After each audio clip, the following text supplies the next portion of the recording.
When you dare to share, you break the silence. When you dare to share, you speak your truth. When you dare to share, you use the full strength of your voice. When you dare to share, it brings opportunity to own your story. So tell it, be heard, and at the same time, your sharing is someone else's learning, inspiration, motivation, empowerment, and hope. There's always an element to each of our stories that remains a secret. For some, we feel it's a dirty little secret. Dare to share your untold story exposes these secrets in a welcoming and positive way. I encourage each of you out there to dare yourself to share what is yours to tell. When we dare, it is the courage to do something really important. Let this be a vow to each and every single one of us that we take risk, we brave, confront, and face what is, while inspiring and empowering all communities. So let's break that silence and tap into mental beauty. This is Salima Jadavji, your podcast host, a practicing social worker, and your mental wellness connoisseur. Welcome to the Dare to Share Your Untold Story podcast, episode number 120. Panic, Pain, and Progress. One man's fight for mental fitness. To all my fellow listeners, before we get started, I'm just dropping in a note to give you a heads up that this podcast might be emotionally triggering for you. We do invite guests onto the show who share openly about extremely difficult life moments with exposure and impact of what the struggles have been like. The intensity of each episode could have a variable impact on your emotional and mental well-being based on your own personal story. If at any point the topic becomes uncomfortable or upsetting to you in any way, please do not pressure yourself to listen. Instead, be kind to yourself, do some self-care, and perhaps give another episode a try. Today, I have the pleasure of introducing our courageous and daring guest, Brian Sachetta. Brian is an author, blogger, and mental health advocate from Boston, Massachusetts. After grappling with anxiety and depression throughout his young adulthood, Brian became determined to find better ways to navigate such challenges. As a result, he turned to therapy, immersed himself in mental health literature, and experimented with a wide array of tactics for managing his well-being. Over time, these efforts led to significant breakthroughs on his mental health journey. Inspired by his progress, he began sharing his story to empower others facing similar struggles. Today, Brian's mission is to alleviate psychological suffering and guide individuals toward taking control of their mental health. He brings that mission to life through his popular book series, Get Out of Your Head, as well as his many podcast appearances and blog posts. Well, hello, Brian. Welcome to the Dare to Share Your Untold Story podcast. Thank you. Thank you for having me. Oh my goodness. I'm so excited that you're here. Actually, it is so great to have you on here as a guest on the show today. And, I'm actually really grateful for your willingness to be here to tell your story today. Like, you're going to be in the hot seat. I'm truly humbled to encounter guests such as yourself who allow me to tap into their vulnerabilities and then draw on their strength and insight and inspiration, which all gets shared in this space. It's really incredibly important that we take a stance together to help break barriers of mental stigma. So, Brian, just in case you're still wondering, this podcast is all about bringing forward untold stories that people go through, whether directly about a mental health struggle or something else. And we know that no matter the story, there is impact on one's own mental health in some way, which remains tucked away. So this platform serves in a way to break the barriers of mental stigma that have been conditioned in our society. So today, together, my hopeful mission is for both of us to encourage people to share and tell what individuals typically have reservation to express. And of course, I continue bringing forward a trend. It's called the mental beauty rethink. So, Brian, what immediately comes to mind when you hear this phrase, the mental beauty rethink? Yeah, good question. Mm-hmm. What really comes to mind is putting a new spin on mental health, putting a connotation on it that is more positive than what we maybe see in the media or across our lives, right? Where Mm-hmm. Mm-hmm. sometimes the word or the phrase, term, I guess, mental health carries this negative weight to it, whereas mental Yes. beauty, I think more of all the self-care activities that you would engage in, right? So if you go get your hair cut or get your nails done or you go get a massage, those are all things that, aside from maybe the cost, we all look at and we're like, those are great things, right? Mm-hmm. With mental beauty, it's kind of like my thought process is making time and carving out blocks on our calendars to cultivate our mental health, right? So Right. almost repackaging the idea of mental health with that connotation that is more uplifting, more positive, and honestly, like a little bit more accepted in society without that stigma, if you will. Mm-hmm. Bang on. That's exactly what my intention was when I coined the term, when I started with mental beauty and then saying, okay, the reason I changed it to the statement of mental beauty rethink is because that's exactly what was happening when I'm asking people is they're rethinking the way that they see mental wellness, mental health, mental well-being. You really hit the nail on it, right? Like I was hoping that it would be something that would be more open and invitational. And we're not just talking about superficial self-care, which those things are also important, but mindset shifting and caring for our whole selves and complete selves and accepting all parts of ourselves, right? The good, bad, ugly, all of those things. So I just love the way you positioned it and how you were able to bring that forward. Thank you for sharing that. No problem. Mm-hmm. Okay. So I'm ready to get down to business. How about you, Brian? I am certainly ready. Okay. All right, Brian. Give us the newspaper headline of how you would title your untold story. What would it say? So the title that I had come up with was Mm-hmm. From Panic to Purpose: How Mm-hmm. One Man's Mental Health Struggles Sparked a Mission to Help Others Heal. Amazing. I'm going to ask if you could say it one more time. Can you say your headline for me one more time? Yes. From Panic to Purpose: How One Man's Mental Health Struggles Sparked a Mission to Help Others Heal. Okay, wonderful. So, in a high level, could you maybe describe what this title means to you? Yes. So at a very high level, right, is thinking about the fact that anybody, including myself, when you go through anxiety and depression, you experience panic attacks, right? That's really Mm-hmm. painful. Nobody wants to go through that stuff, not only because it's a harrowing experience in and of itself, like when you're having the anxiety, having the panic, but then Mm-hmm. also the journey as well is really difficult. Where it's one thing if you encounter panic and that's it, right? And then you're living your life otherwise. But there's a lot more for most people. There's a lot more going on underneath the surface when they're Mm-hmm. experiencing issues with anxiety and panic. And those issues start to plague those people, including myself in these experiences, throughout their daily lives, right? So it's that anxiety can become chronic or it can eat away at you. And it certainly did for me in many instances in my life.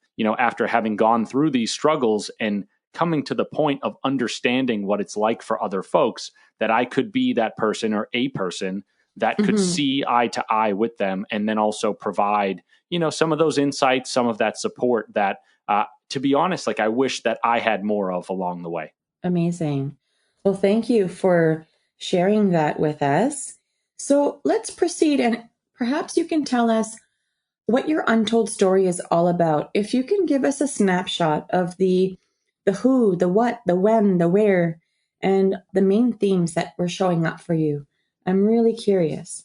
I guess what I would say is when I was in high school and even in middle school, like I knew that I got nervous and I would label that feeling as nervousness. What I would Mm-hmm. also say is there were certainly times where, I'd have a class presentation, a week that was a week off in the calendar, right? It wasn't going to be there for a week or a couple weeks or whatever.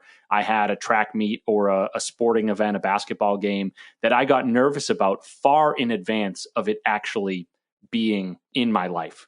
Mm-hmm. Like an anticipatory thing, something where you're anticipating something in the future. Absolutely. Mm-hmm. At that early age, let's say, it really started to rear its ugly head in high school.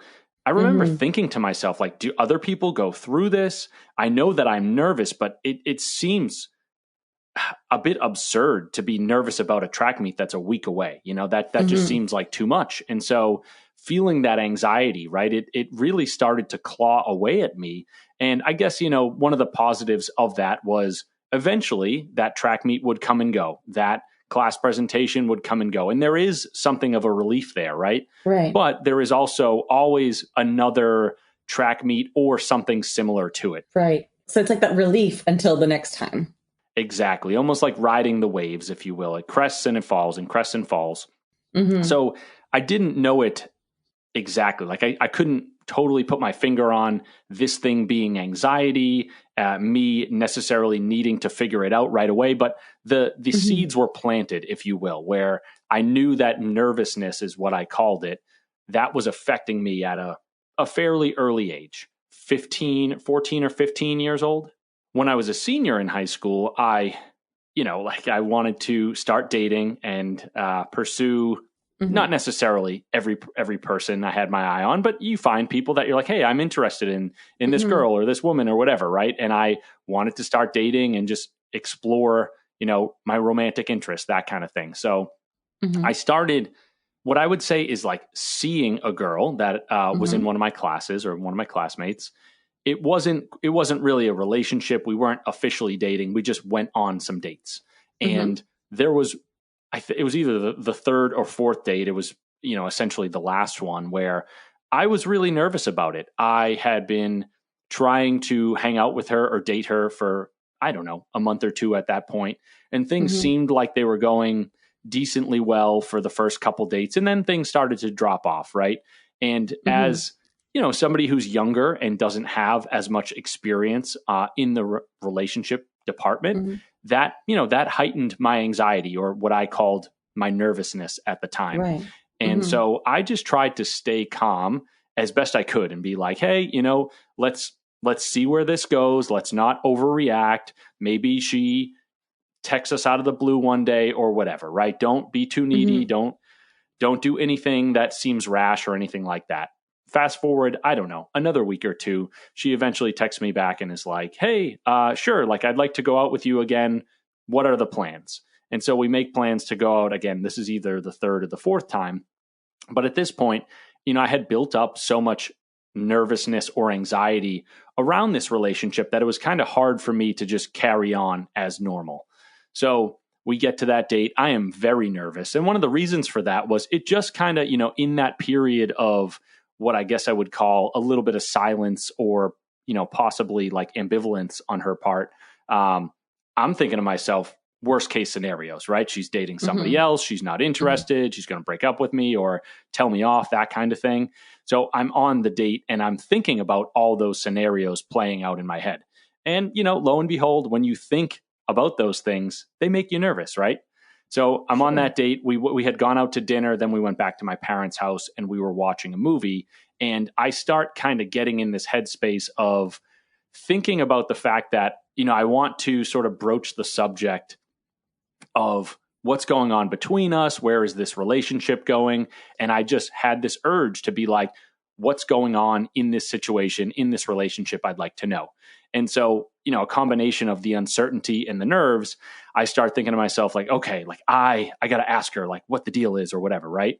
And as I'm thinking about all of the things that I just mentioned, I really fell into a panic attack, and I didn't exactly know the term panic attack at the time, or I didn't know what that was, but I was going through it, right? My heart is racing so fast. I can barely think. My whole body is sweating. I feel as though just gloom and doom are coming over me, right? And the tough thing is, the first time that you experience one of these panic attacks, you say to yourself, like, one, my heart is racing so fast. Am I going to die? Am I about to have a heart attack? And two, the counterintuitive nature of it really throws you for a loop where you say, yes, I really care about this relationship. Yes, I really want this to work out, but it's not like somebody's holding a gun to my head. The amount of nervousness that I'm experiencing doesn't seem like it adds up, even if I care an inordinate amount about this relationship. So I'm sitting there with all these thoughts swirling and my body just completely revved up. And so I'm like, oh goodness, I don't think that I can even open my mouth and say anything to this girl anymore, And eventually, I wouldn't say that the panic like completely went away, but the nervousness peeled back a little bit, and that allowed me to form semi-coherent sentences. And I really mean semi-coherent, right? At some point I said, okay, I'm going for it. And I turned to her and I was just like, I kind of just threw it up, And I said, so where you been? Like, what's going on with us? Super awkward. It quickly played out where she was like, why did you just ask me all of that? This is super awkward. And also you are sweating and your heart is racing. And this is just like such an uncomfortable situation. And so we're, kind of going back and forth, and I'm trying to play it cool, like as in, pretend as though I'm not having this panic attack. Meanwhile, I absolutely am. And so she's like, well, I mean, if you really want to know, if you really want me to be honest, like I met this other guy, I've been hanging out with him. Like I wasn't going to tell you, And so I was offended, honestly. Right. I was upset. And so I was like, well, it's either him or me, and you got to choose. And I can only imagine at this point, like what this must be like for her, where she's like, okay, this guy's like sweating and his heart is racing on me. And he's like giving me an ultimatum. Very quickly, we kind of got to a point of saying like, all right, this relationship is not going to go anywhere. Why don't I give you a ride home? I drove her home, came back, and I was, beside myself, because not only was the relationship now over, but also I had encountered this panic that, again, couldn't really put my finger on that term at the time, but I knew that it was harrowing. And now I'm thinking to myself, is this going to happen again the next time that I try to hang out with somebody that I have a romantic interest in? So that was really difficult. I spent most of that summer. So this was 2008. And I was a senior in high school. I graduated high school, and I spent most of that summer really just spinning the wheels in my mind, essentially pretending or trying to convince myself that I was warding off another one of these panic attacks from coming on later in life or a week from now or whatever. But in reality, I was just rehashing the situation in my mind a million times over. And so, I didn't know it at the time, but sadly, I think I came to learn that when you do that sort of thing, right? When you spin the wheels, when you flood your mind with doubt and uncertainty, you put a lot of emotion behind whatever it is that you're thinking about, And so for me, it was that concept or that prospect of possibly enduring or encountering another panic attack in the near future.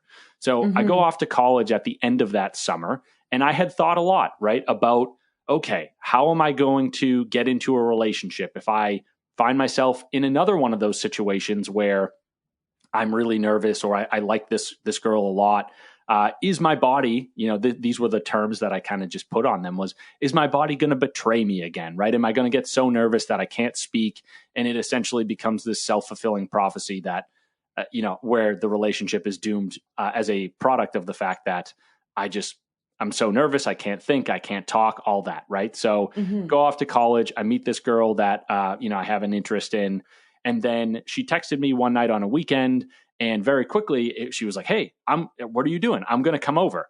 And, I just got the vibes, right? Of like, this is not like hey, I'm going to come over and we're going to open the textbook. This was more like, I'd like to hang out with you and see, maybe what happens romantically. Right. And so she comes over pretty quickly. I had gotten so nervous in the short amount of time that she was walking over, and add to the situation the fact that like she had been drinking a little bit and I had not. And so I was just, that added to my sense of nervousness of, okay, if I had a couple beers, maybe I get a little liquid courage and I'm not as nervous, right? But now I'm totally sober. I don't know how to handle myself anyway, but now I have somebody in front of me who has been drinking, and like maybe she is going to act a little bit less like herself or be a little less filtered, that kind of thing, right? So all of these things are kind of swirling in my mind. And I actually was in my dorm room. I was so nervous. I was like, oh goodness, like I'm really worried that I'm going to have another one of these panic attacks, you know? And so I said, I need to just open the door, go for a walk down the hall, clear my mind, catch my breath. I'll come back. She'll come over. I'll be fine. And she actually got there so quickly that I was only like, 20 or 40 paces into my walk down the hall when she arrived, and I was still very nervous. I kind of fell into the chair behind me in the study lounge, and I was just like, "Hey, what's going on? How you doing? Whatever." And she, again, just having had a few drinks, and I want to preface and just say that none of this is to speak poorly of her. She's a good person. Sure. Wasn't it's just kind of the experience and how the hand is dealt sometimes. She just like jumps up into my lap on the chair, and we didn't even have any conversation because immediately she detects that, my heart is racing. It almost feels as though my whole body is shaking and I'm sweating. And she picks up on that and she was like, oh my God, like what the heck is going on? Why are you shaking? And stands up, is kind of screaming at me, yelling at me and calling me some bad words, cussing at me, that kind of thing. And then just turns around, runs off down the hallway. And I was so humiliated, and I'm just thinking to myself, here we go again, another one of these situations where I can't even get 5 seconds into the hangout. Now I have a panic attack. Right. And this one, the girl is not nearly as chill about it, regardless of what they're thinking on the inside. What I'm seeing is that she is not cool about it at all. Right. I was so humiliated, so dejected, walking back to my dorm room, which was not actually that far away. The thoughts were just really, really swirling at that point, right? I had almost created this immediate association, which was also spurred by the fact that I had spent the whole summer also creating this association of relationships equal panic, equal pain, equal failure, right? And so I'm just thinking to myself, oh man, like I went off to college. I thought I would turn the page, have a new starting point, and put this panic and this anxiety behind me. And here I am, the first or second week of college, just completely beside myself and completely miserable and really not seeing the path forward of how this gets any better. So I woke up the next day. I was so miserable. I was so beside myself. What I will say is that did spark something in me the next day to be like, okay, open the computer, do a little bit of research. Granted, this is 2008, so there's only so much information on the internet, but that was really the entry point into me earnestly starting this mental health journey, in the sense of I now understand that this is something that I deal with. I need to get a grip on it. I need to do the work to figure it out.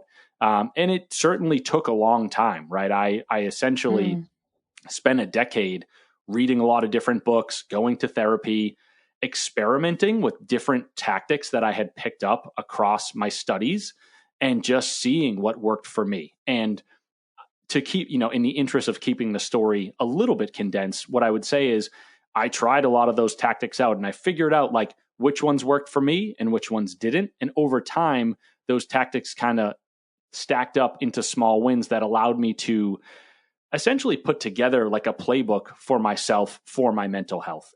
Right. When you tell the whole journey about the anxiety that you experienced, even when it was unidentified and it was really what you could recognize it to be as nervousness, and you walk us through this entire journey of how it really started to spark during the dating experimenting, right? Like seeing women and having these encounters and learning about your process along the way. Something that I was thinking about as you were speaking is that, while you didn't always know what you were experiencing, you did take time to like validate that you're experiencing something, and that you would honor yourself and validate your experiences. And you're able to do that more and more, especially after you started to do the research and started to commit to the work and working through the process and unraveling what you needed to do to create that toolkit for yourself.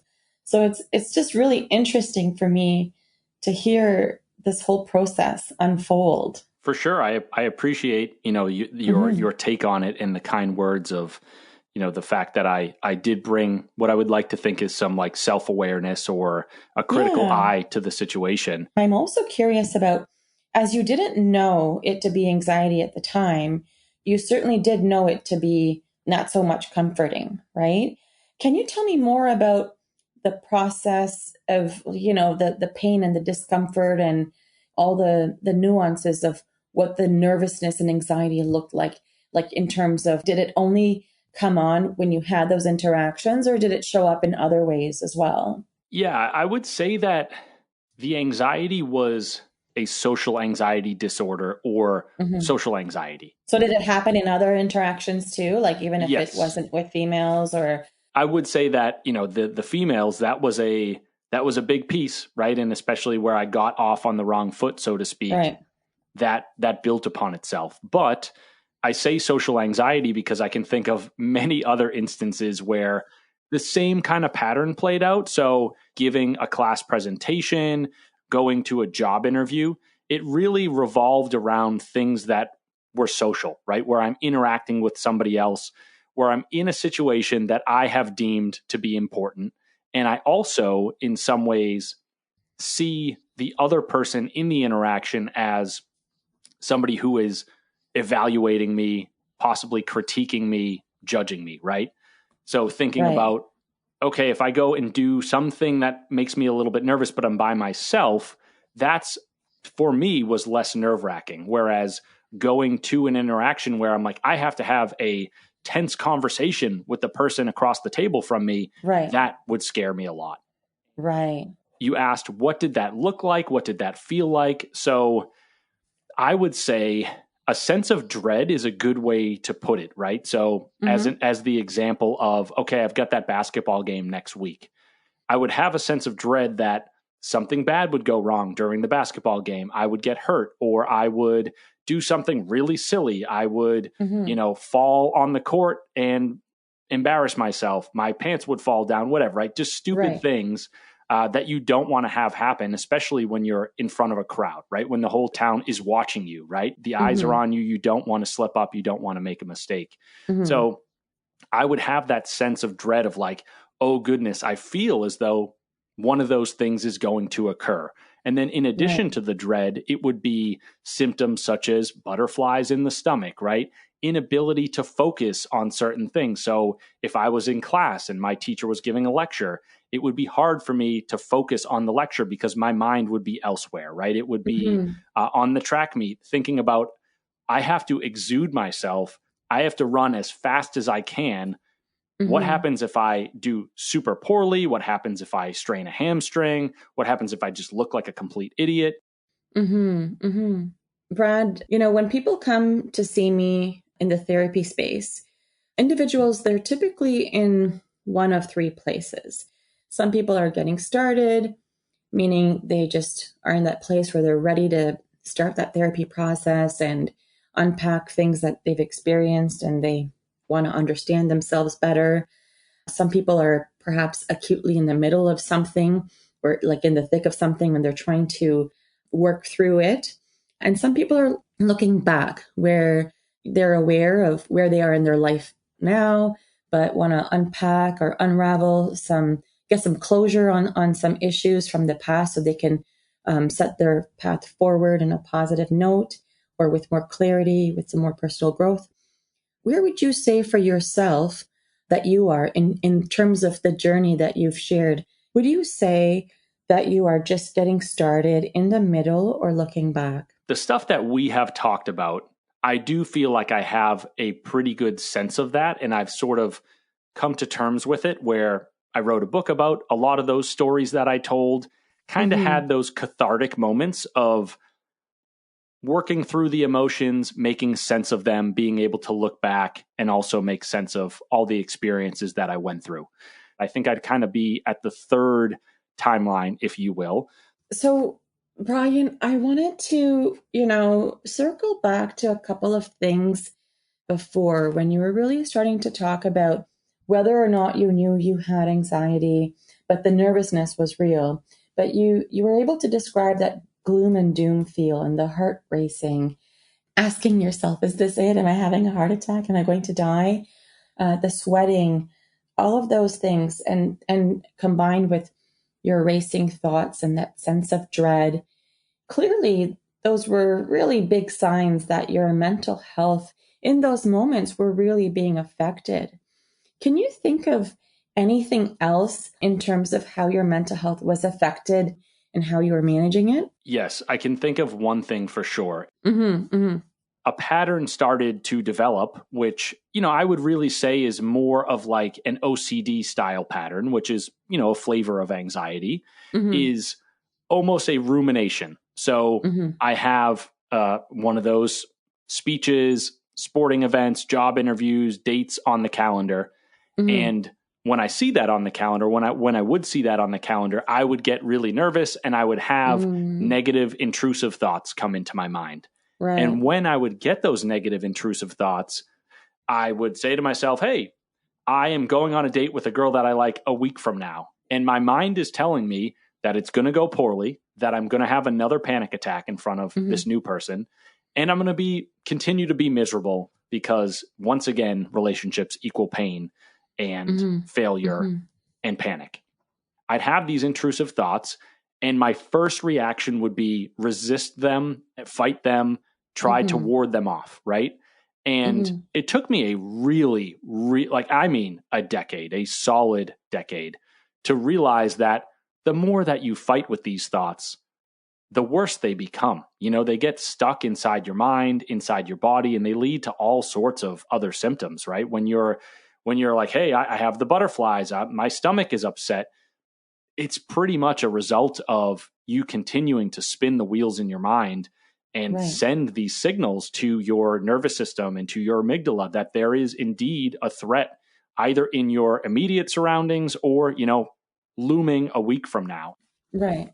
When those negative thoughts came into my mind, I didn't need to fight with them. I didn't need to ruminate over them. I would often not only fight with them, but I would try to prove to myself mentally why they were wrong. So, for example, I'd be going on that date and I'd have a thought that says, I'm going to have a panic attack on this date. And then what I would do is I would jump into my head and try to visualize myself not having a panic attack on that date.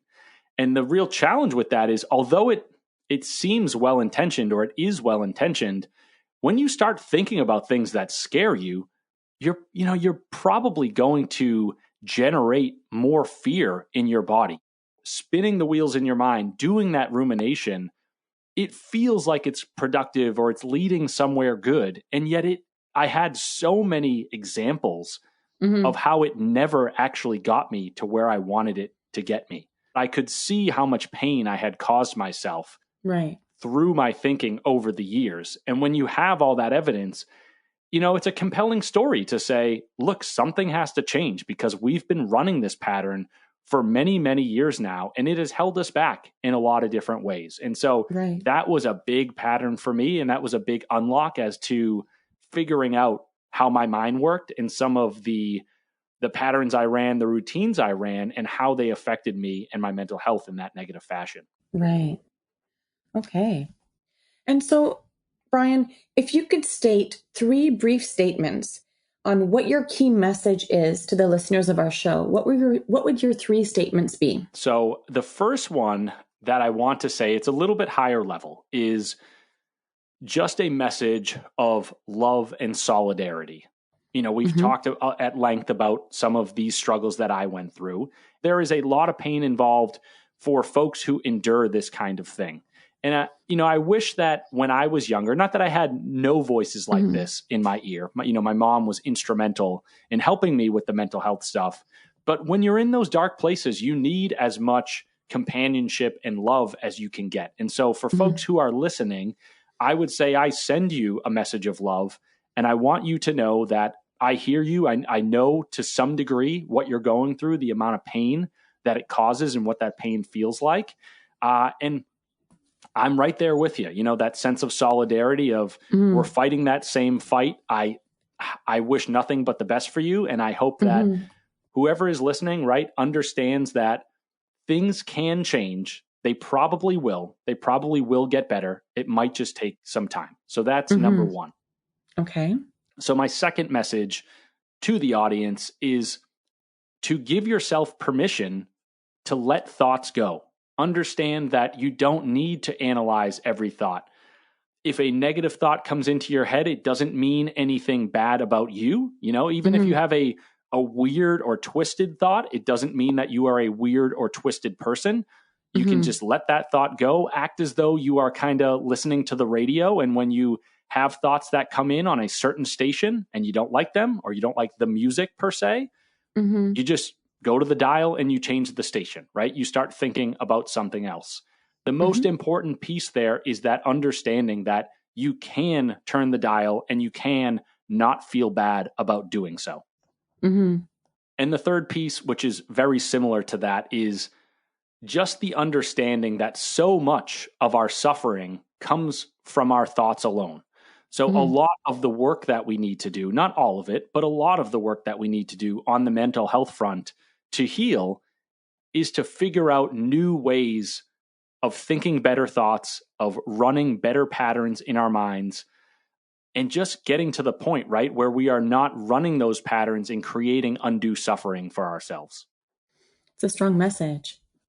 So I'm curious, Brian, is there a book, would there have been a book that was game-changing for you, that was inspirational for you, that's close to you, that reflects your untold story? I read this book when I was in my depressive episode. It's by Leo Tolstoy.